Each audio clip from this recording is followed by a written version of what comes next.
Hey everyone, welcome back to Learn a Thing Thursday. So this week is going to be a workshop version of Learn a Thing Thursday, and we're going to talk about lead paint.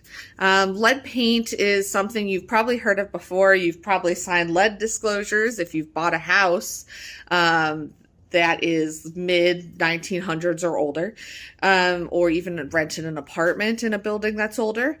You've probably seen the disclosures, heard the warnings, but we're going to talk about it in reference to old furniture and how to test lead paint and how to navigate it and combat it. So this is the culprit today. You can see this blue paint on here. It is off of an antique dresser. So I pulled these drawers off. I know that dresser is early 1900s. And I had repurposed the dresser without the drawers. Some of the wood doesn't have the paint, but this does. And I have a couple drawer fronts that do. So we're going to test this. We're also going to test these. These are my current workshop cabinets. I eventually want to pull them out and strip the paint off, but I need to know what is the safest method to do that. And in order to determine that safest method, we are going to lead test it. So the testing kits that I have are these 3M lead checks. I got them off of Amazon. It was a pack of 8 swabs. So they're pretty simple. You crush point A, you crush point B, and then when you see the liquid towards the tip, you start swabbing. And if it's red, then it means lead. All right, here's the first one we're testing. So I'm going to show this real up close so you guys can see it. So this is A. Crush it. This is B. Oh, come on, B. Okay, crush B. Okay, everything's all crushed up. Oh, we already got the liquid coming out. Typically, you're supposed to shake it. This one was a little eager. So we've got the liquid coming out of the tip. And we're going to go ahead and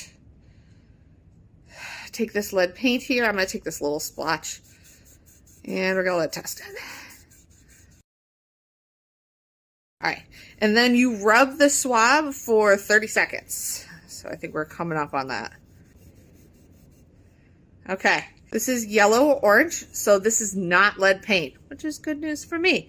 So this means that I can use whatever method I really want to get this paint off. I can use sanding, I can use my scraper, my carbide scraper, I can use my heat gun, or I could use a chemical like a paint remover for it. Then here is test swab number 2.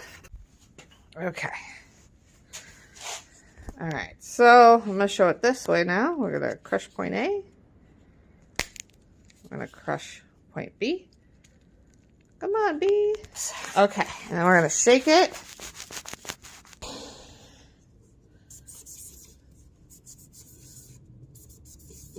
Liquid.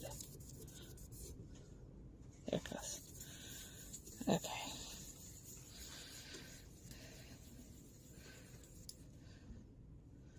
Okay, you can already see that this is actually starting to come up red.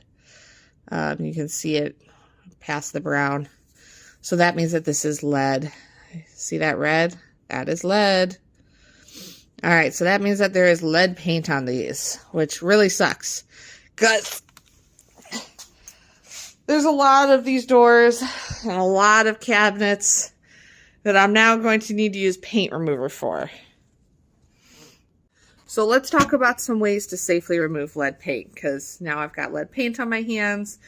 Lead paint becomes dangerous when you ingest it. So through your mouth, through your nose, into your lungs. So we don't want to sand lead paints. Sanding creates dust. That dust will get into your eyes, into your nose, into your mouth, into your lungs. And you'll be ingesting the lead. So we do not want to sand it. The best way to remove lead paint is by doing it chemically with a paint stripper or paint remover, and then collecting all of the lead paint and disposing it. However, your local municipality does it. Each state, each county does it differently. So you'll have to look up on your hazardous waste site for your area, how to properly dispose of it once it's done. It might be trash, or it might be taking it to a center. So you really got to look that up based on your area.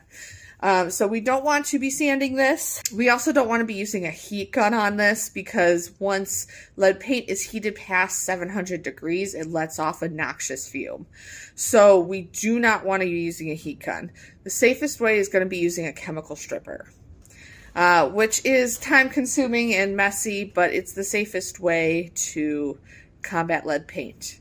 I'm going to go ahead and post some links down in the bio for you to do your own research.